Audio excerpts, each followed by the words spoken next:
지난주 화요일 날 새벽 기도 마치고 제가 기도하고 있는데 6시가 넘어서 우리 교우들이 이제 다 돌아가셨고 계속 기도하는데 인기척이 들려서 보니까 어떤 남자분이 예배당 본당 뒤쪽에서 들어와서 기도하고 있는 거예요. 처음 보는 분입니다. 보통 처음 보면 반갑기도 하고 또 걱정되기도 합니다. 종종 예배당에 새벽에 이상한 분들도 오기 때문에 제가 한 30분 정도 더 기도하다가 일어서서 이제 저분이 누구실까 하고 나가는데 제가 막 걸어가니까 그분이 일어서면서 먼저 목사님 안녕하세요 라고 인사를 하시는 거예요. 그래서 저도 인사했죠. 그리고서 이야기하기를 자기는 미국의 디트로이트에서 왔는데 우리 교회 저 뒤쪽에 개울 건너서 부모님이 다 80이 넘으셨는데 살아계시고 몸은 조금 불편하시지만 살아계신다는 거예요. 자기가 기회가 될 때마다 와서 하나님 믿어야 돼요. 어머니 아버지 하나님의 사랑 알아야 돼요. 그 이야기를 꾸준히 했더니 고개를 끄덕이고 동의하다가 그 다음에 또 다시 미국에서 전화하고 이야기하면 또 아니라는 거예요. 그래서 너무 안타까워서 이제 올 여름에도 나온 거예요. 그러시냐고 참으로 그 마음이 읽어진다고 말씀을 드렸죠. 그랬더니 저는 우리 성도님을 모르는데 어떻게 이 교회를 왔습니까? 했더니 코로나 훨씬 이전에 오래전에 이 교회에 왔었다는, 그때도 나와서 부모님에게 하나님의 사랑에 대해서 이야기를 했다는 거예요. 제가 그 말을 들으니까 얼마나 마음이 절박할까 그게 느껴집니다. 그래서 이야기를 듣고 기회가 되면 저도 기도하면서 함께 어머님 아버님을 찾아가면 좋겠습니다 말씀을 드렸더니 이번에는 너무 짧게 나왔지만 다음번에는 길게 시간을 가지고 나올 거라는 거예요. 그래서 그러시라고 그때 우리 함께 가서 부모님을 뵙고 하나님의 사랑을 들려주고 그렇게 하십시다 라고 이야기했더니 눈시울이 붉어지는 거예요. 그 아들의 마음은 단 하나의 소원을 가지고 있었습니다. 우리 어머니 아버지 이 땅을 떠나기 전에 하나님의 사랑을 알아야 되는데 그것이 안타까워서 그렇게 전전긍긍하고 있는 바로 그 마음이었습니다. 그것 때문에 긴 여행을 어떠하든지 시간을 만들어서 목적이 있고 의미 있는 여행을 한 것입니다. 그래서 2022년에도 어떠하든지 그 일을 위해 시간을 내어서 짧은 기간이지만 거기서 이 지역으로 옮겨와서 부모님을 뵙고 그리고는 주의 몸된 교회 새벽에 나와서 간구를 하고 그리고 저를 만났고 하나님 만나게 하신 거죠. 그리고 이제 미국으로 들어가게 되었습니다. 우리의 삶은 여행입니다. 어떠하든지 이것저것을 다니면서 우리의 삶을 살아가고 있는데 하나님이 주신 오늘 본문 말씀에도 보면 여행하고 있는 한 지역에 머물지 않고 이곳저곳을 여행하고 있는 두 사람의 모습을 우리에게 보여주고 있죠. 그가 누구입니까? 우리가 익히 잘 알고 있는 위대한 하나님의 선지자로 알려지고 있는 엘리야와 엘리사입니다. 그들이 장소를 옮기고 이곳저곳으로 다니고 있습니다. 이것은 분명한 의미가 있고 목적이 있을 것입니다. 더더욱 그들이 하고 싶어서 하는 것이 아니라 하나님께서, 하나님 아버지께서 앞서서 하나님의 일을 감당하는 앞서가는 엘리야에게 이곳으로 저곳으로 가라고 명령하셨고 뒤따르는 엘리사는 스승의 뒤를 놓치지 않고 끈질기게 끝까지 뒤따라가고 있는 모습을 오늘 본문을 통해서 우리는 확인할 수 있습니다. 여기에 우리 신앙의 여정이 그대로 담겨 있습니다. 우리의 신앙은 어디에서 항상 출발하고 있는 것인가? 다시 말하면 우리의 믿음은 어디에서 항상 출발해야 하는가? 같은 이야기입니다.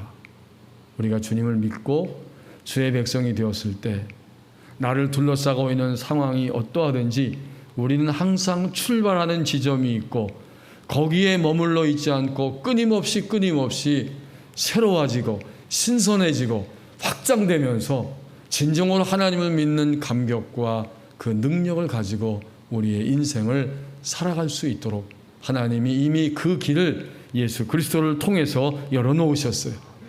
그리고 오늘의 본문은 그것을 아름답게 우리에게 비춰주면서 그려주고 있습니다. 1절 말씀에 보니까 엘리야와 엘리사가 현재 어디에 머물러 있는가 한 장소를 지정하는데 길갈이라고 말합니다. 여호와께서 회오리 바람으로 때가 되어서 엘리야의 사명이 다 끝나가기 때문에 하늘로 들어 올리고자 하실 때에 엘리야는 어디에 있었는가? 그리고 엘리야의 후계자라고 여겨지는 엘리사는 어디에 있었는가? 더불어 길갈에 있었다. 그리고 길갈에서 몸을 움직여 지금 나가려고 하고 있는 장면입니다. 길갈은 어떤 장소냐면 여호수아서 5장 9절 말씀에 보면 길갈을 이렇게 소개해 주고 있습니다. 여호와께서 여호수아에게 이르시되 내가 오늘 애굽의 수치를 너희에게서 떠나가게 하였다 하셨으므로 그곳 이름을 오늘까지 길갈이라 하느니라. 이게 길갈이에요. 그리고 그 길갈은 굴러간다 그런 뜻입니다. 여호수아 시대에 광야를 지나서 약속의 땅을 향해 나가고 있었고 광야에서 모든 사람들은 다 죽었지만 여호수아와 갈렙 그리고 만나를 먹으면서 성장했던 20세 이상의 사람들은 광야를 통과해서 약속의 땅으로 들어왔는데 그들은 광야를 지나면서 새로 태어난 이 세대는 할례를 받지 못했어요. 그럴 시간이 없었죠. 그래서 그들이 한 곳에 이르러서 가나안 정복 전쟁을 정식으로 시작하기 전에 너희는 내가 선택한 나의 자녀다라는 것을 확증하는 그것을 확증하고 새롭게 되는 정결 예식을 행하고 있는데 그게 바로 그들에게 있어서 할례였습니다. 그 할례를 행하고 나니까 하나님이 말씀하십니다. 내가 오늘 애굽의 수치를 너희에게서 떠나가게 하였다. 굴러가게 하였다. 그래서 그 장소의 이름을 길갈이라고 말했습니다. 이제 본문 말씀으로 다시 돌아와서 그러면 생각해 보십시오. 이 2장 1절에 나오는 길갈에 머물렀다는 것은 무엇이겠습니까?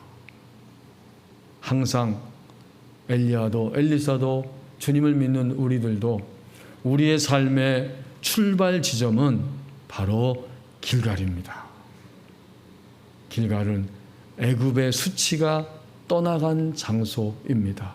곧 애굽에서 노예 생활하면서 죄와 죽음과 어둠의 영들에 시달리면서 소망 없이 살아가고 있었는데 그러한 애굽의 수치가 다 떠나가도록 하신 길갈, 예수 그리스도를 통해서 우리 인생의 허무와 의심과 연약함과 모든 죄 속에서 우리를 건져주시고 새롭게 출발하도록 우리에게 역사해 주셨습니다. 그것이 바로 길갈이에요. 그렇다면 오늘 나의 상태가 어떠하든지 몸이 병들고 연약할지라도 또 때로는 가난하고 쓰라린 일들이 우리 가운데 있을지라도 우리는 어디서 출발하냐면 하나님이 나를 애굽의 수치에서 다 떠나가게 하시고 건져주셨습니다. 이것이 우리 신앙과 삶의 출발점입니다. 교회 여러분, 오늘 어떤 상태에 있습니까? 부정적이고 안타까운 일들이 우리 삶 속에 있고 때로는 긍정적인 일들도 있습니다. 그러나 우리는 항상 하루를 시작하고 출발할 때 나는 길갈의 선자다. 주님을 믿기 전에 종살이하던 모든 애굽의 수치는 나에게서 다 떠나갔고 나는 지금 새로운 출발 선상에서 하나님의 것으로 하나님의 소유된 백성으로 나의 인생을 살아가고 있다. 여기에서 출발하는 거예요. 영원한 출발 지점이 바로 길갈입니다. 여기서 이미 더불어 엘리야와 엘리사는 함께 있었습니다. 그때에 하나님의 말씀이 음성이 엘리사에게 들렸어요. 그래서 2절에 보면 엘리야가 엘리사에게 말합니다. 청하건대 너는 여기 머물러 있으라. 여호와께서 나를 베델로 부르시고 그리로 가라고 하신다. 여러분, 이해가 되고 깨달음이 오십니까? 우리는 항상 길갈에만 머물러 있는 신앙과 삶이 아니잖아요. 이제는 길갈을 넘어서서 하나님이 그 다음으로 우리의 신앙을 끌어올리시고 우리의 삶을 이끌어 가시는데 그 지점이 바로 베델이라는 거예요. 엘리사는 스승이 떠난다고 하고 거기 머물러 있으라고 하니까 나는 길갈에 있지 않습니다. 여호와의 살아계심 그리고 스승님 당신의 영혼이 살아계심을 두고 맹세하노니 나는 당신 곁에 함께 가겠습니다. 난 당신을 떠나지 않겠습니다. 결국 두 사람이 베델로 내려갔습니다. 베델은 어떤 곳입니까? 베델은 어떤 의미와 목적을 담고 있는 장소입니까? 성경에 보면 우리가 잘 아는 야곱을 통해서 베델이 어떤 의미를 가지고 있는지를 알려주고 있죠. 창세기 28장 18절에서 19절 말씀에 보면 야곱이 가족과 함께 살 수 없습니다. 그는 욕망의 사람이고 집념의 사람이고 간교한 사람이고 속이는 사람이었기 때문에 하나님이 환경을 조성하시면서 야곱의 믿음을 새롭게 끌어올리셔야만 하기 때문에 삼촌 집으로 갈 수밖에 없도록 하셨고 그는 홀로 밤에 길을 가다가 날이 저물어서 잠이 들지요. 거기서 돌을 베개 삼아 잠들고 꿈을 꾸는데 하나님께서 하늘 꼭대기에 사다리가 연결되어 있고 천사들이 오르락 내리락 하는 장면을 봅니다. 야곱은 꿈속에서 그 장면을 보고 잠이 깨어서 깜짝 놀라며 고백합니다. 여호와께서 과연 여기 계시거늘 내가 알지 못하였도다. 그래서 돌베개 하던 곳에 그 돌을 기름을 붓고 제단을 쌓고 주님께 경배하면서 그곳 이름을 베델이라고 말했는데 베델은 하나님의 집입니다. 그러니까 길갈에 있던 사람은 이제는 베델이라고 하는 그러한 신앙의 그러한 모습을 가지고 그 자리로 올라간다는 거예요. 하나님의 집은 어디인가? 우리는 주님을 믿고 난 이후에 놀랍게도 점점 우리의 인식의 변화가 찾아오면서 내가 바로 하나님의 집이구나 하는 사실을 인식할 수 있게 됩니다. 많이 주님을 의심하고 많이 주님의 약속의 말씀을 때로 거부해버리고 의심과 실망 속에서 쓰라린 날들을 지나면서 믿음의 본질을 점점 추구하게 되는데 우리가 점점 깨닫게 돼요. 하나님이 온 우주에 계시지 않은 곳이 없지만 동시에 그분은 나를 거처 삼으시고 내 안에 거하시면서 나를 통해서 하나님 자신의 뜻을 이루어 가시는구나. 그러므로 나라고 하는 존재가 누군가 보았더니 바로 하나님의 집, 바로 하나님이 거하시는 베델이 바로 나라고 하는 존재입니다. 이것을 어느 순간에 인식하고 깨닫기 시작합니다. 이런 말씀을 나눌 때 깨닫고 성경을 읽으면서 깨닫고 삶 속에서 하나님이 내 안에 함께 계심을 실감하면서 내가 바로 하나님이 거처하고 계시는 베델, 하나님의 집이라고 하는 사실을 알게 됩니다. 이 사실을 알고 사는 것, 이것이 신앙의 중요한 핵심입니다. 하나님을 멀리서 기도원에서 때로는 문제가 터지면 하나님을 찾는 것이 아니고 내가 이 땅에 태어나고 주님을 믿는 순간부터 내 안에 계시면서 나를 거쳐 삼고 계시는 그 하나님을 고백하고 믿고 그분과 함께하는 인생이 되어가기 시작합니다. 그게 바로 하나님의 집입니다. 야곱은 그것을 아주 감사하게도 여행을 시작하는 초기에 발견하게 된 거예요. 깜짝 놀라서 여호와께서 과연 여기 계시거늘 내가 알지 못하였도다. 이제 야곱의 남은 인생은 그 하나님을 끊임없이 알아가는 인생으로 전개되기 시작합니다. 우리도 이와 같습니다. 내가 바로 하나님의 집이에요. 하나님은 내 안에서 하나님 자신의 뜻을 끊임없이 이루어 가실 수 있도록 우리에게 일평생 동안 다가오고 계십니다. 베델에 가서 3절에 보면 선지자의 그 제자들이 그 장소에도 있었죠. 이제 엘리사에게 와서 말합니다. 나머지 본문에도 똑같은 이야기를 하는데 엘리사에게 오늘 하나님이 당신의 스승을 당신의 머리 위로 데려가실 줄을 알고 있습니까?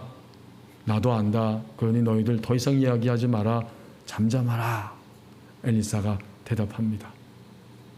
그러자 이번에는 4절과 5절 말씀에 보면 하나님의 음성이 엘리야에게 들렸고 엘리야는 엘리사에게 또다시 말합니다. 너는 여기 머물고 있어라.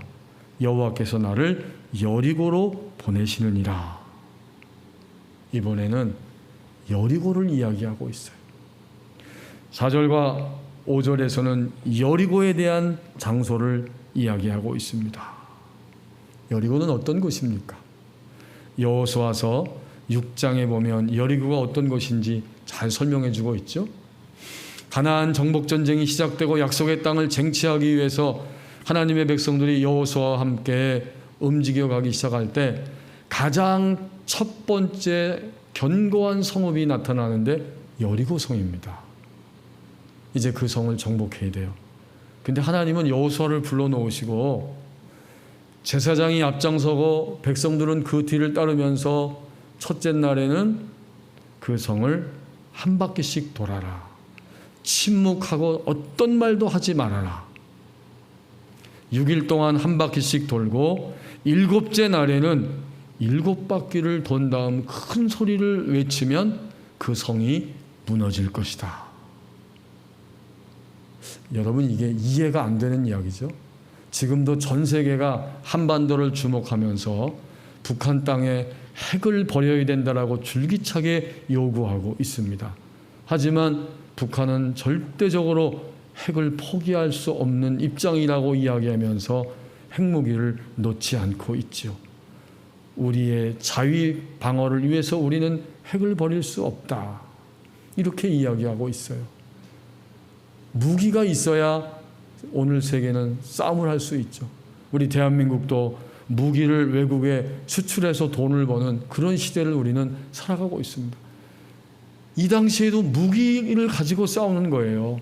그런데 하나님은 아무 소리 하지 말고 입 다물고 견고한 여리고성을 그냥 돌아. 그리고 마지막 7째 날에는 7바퀴를 돌면 돼. 그리고 외치면 저 난공불락 여리고성은 무너질 거야. 어떻게 됐습니까? 그 성이 무너졌어요. 그게 여리고라는 거예요. 그럼 주님을 믿을 때 우리는 길갈에서 출발해서 이제는 하나님 내 안에 계시고 하나님의 집이라는 것을 알았어요. 그렇다면 야곱의 일생만을 보아도 그는 그 즉시 하나님의 말씀대로 순종하며 그의 인생을 살아가지 못합니다. 왜 그럴까요? 어디에 문제가 있을까요? 철저하게 지금까지 살면서 자신이 주인 노릇하고 있는 이 육신적인 견고한 자아가 여전히 그를 붙잡고 있기 때문에 하나님의 집인 것은 내가 알았지만 하나님의 말씀대로 믿어드리고 따라가지는 못하는 것입니다. 결국 여리고성이 무너졌다고 하는 것은 누구나 거쳐야 할 중요한 사건인데 지금까지 예수님 믿고 난 다음에도 여전히 내 안에서 견고하게 주인 노릇하고 있는 나의 지정의의 판단, 이 견고한 자아, 이것이 바로 무너져야만 하는 사건입니다. 그런 거로 하나님은 엘리야를 여리고라고 하는 지역으로 가게 하시면서 이 신앙의 여정이 어떤 방향을 향해 가야 하는지를 알려주고 계시는 거예요. 오늘 우리에게도 이 과정이 반드시 필수적입니다. 저희 버버닉 교회 안에서 보아도 제 자신도 포함해서 우리는 여리고성이 무너지는 분들이 있고 아직도 그 여리고성이 무너지지 않은 분들도 있어요. 이게 내가 주인이에요. 내 감정이 주인이고 내 지식과 판단이 주인이에요.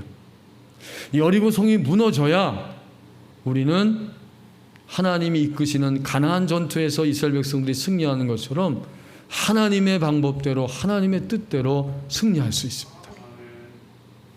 여리고는 바로 그걸 우리에게 보여주고 있어요. 어떤 경우에는 무너진 것 같지만 또다시 우리는 무너지지 않은 모습으로 하나님의 말씀보다는 우리와 또 주변에서 말하는 것들을 선택하면서 따라가고자 하는 이런 충동과 또 이러한 행동이 스스럼 없이 나올 때가 많이 있습니다.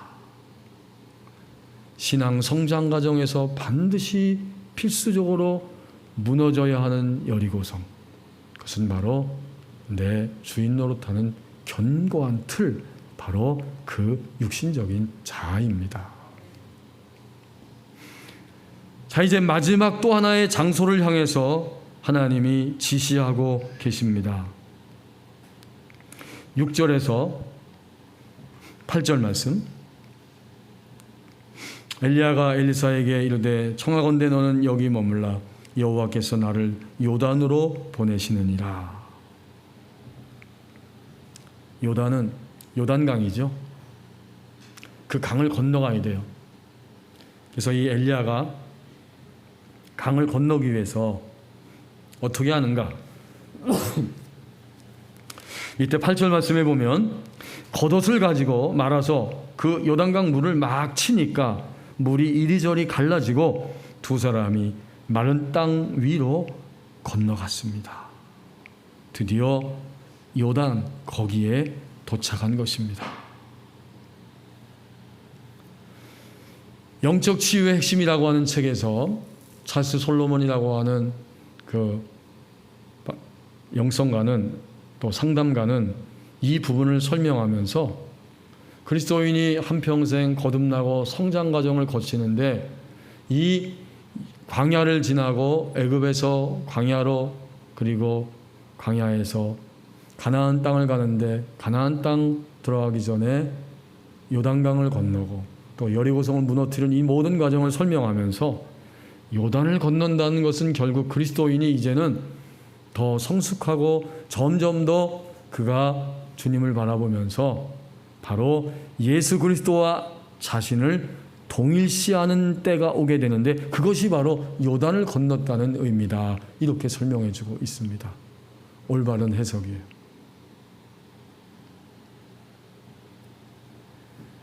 여리고성이 무너진 다음에는 우리 내면 안에서 어떤 뚜렷한 의식의 변화가 찾아오냐면 이제 나는 예수님과 연합된 존재로 나의 인생을 살아가야만 하고 살아갑니다. 그 고백이 나오는 거예요. 그게 바로 예수 그리스도와의 동일시하는 사건이에요. 예수 그리스도와 우리 자신이 동일시된다는 것은 먼저 주님이 십자가에서 죽으실 때 내가 죽었고 주님이 부활하실 때 내가 부활했습니다. 이게 가장 먼저 출발점이에요. 예수 그리스도와의 동일시는 이것입니다. 주님의 죽으심, 주님의 부활하심, 그것이 오늘 내 안에서 일어난 사건입니다. 예수님과 내가 동일시되는 그런 믿음의 단계에 우리의 의식이 뚜렷하게 올라서게 되죠. 그리고 나면 이제는 생활 속에서 적은 것부터 큰 것까지 예수님과 함께 생각하고 판단하면서 자신의 인생을 점점 걸어가는 축복의 삶이 시작됩니다. 그게 바로 요단 강을 건너갔다고 하는 말의 의미가 되는 거예요. 거기까지 갔을 때 우리는 점점 우리의 인생이 주님과 함께 동행해 가는 그런 놀라운 삶을 살아갈 수 있게 됩니다. 이 그리스도인의 삶의 여정이 이와 같은 거예요. 아주 오래전에 10년도 더 된 것 같습니다. 10년 됐네. 어떤 분이 그 카톡 메시지 그걸 보니까 거기에 사진하고 글을 하나 올려놨는데 거기에 해피타임이라고 올려놨어요.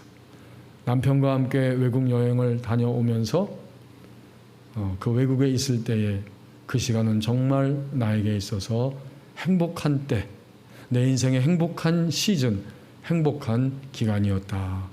그러한 그림과 글이었습니다.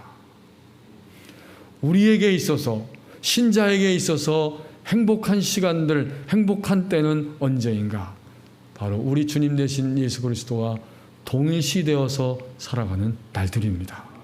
그것이 바로 요단이라고 하는 지역에 도착했을 때에 일어나는 우리의 내적인 그리고 삶의 실제적인 변화입니다. 오늘 엘리야는 앞서갑니다. 그리고 엘리사는 뒤따라갑니다. 마침내 이 엘리사는 뒤따라가면서 자신의 열망을 드러내고 있습니다. 당신에게 있는 성령의 하시는 역사가 갑절이나 내게 있게 하소서. 하나님이 나를 취하시기 전에 어떻게 했으면 좋겠느냐? 당신에게 임하시는, 일하고 계시는 성령님의 역사가 갑절이나 내게 있기를 원합니다. 곧 예수 그리스도와 동일시되어서 나는 나의 인생을 살아가기를 원합니다. 바로 그러한 고백이었습니다. 교우 여러분, 우리는 때때로 누군가에게는 앞서가는 사람이고 반면에 또한 우리는 누군가를 뒤따르는 사람입니다. 신앙의 세계는 그런 거예요. 앞으로도 우리는 앞서가는 사람 또는 뒤따르는 사람이 될 것입니다. 이러한 과정들을 통해서 하나님과 함께 우리의 인생을 행복하게 사는 것, 이것이 바로 신자의 삶입니다. 기도하겠습니다. 이제 우리 함께 1분 동안만 오늘 말씀 붙잡고 주님, 나의 신앙과 삶의 여정이 오늘 길갈에서 항상 시작되게 하시고 길갈 넘어 베델과 여리고와 요단까지 걸어가는, 앞서가는 사람, 따라가는 사람 되기를 원합니다. 우리 함께 기도하겠습니다.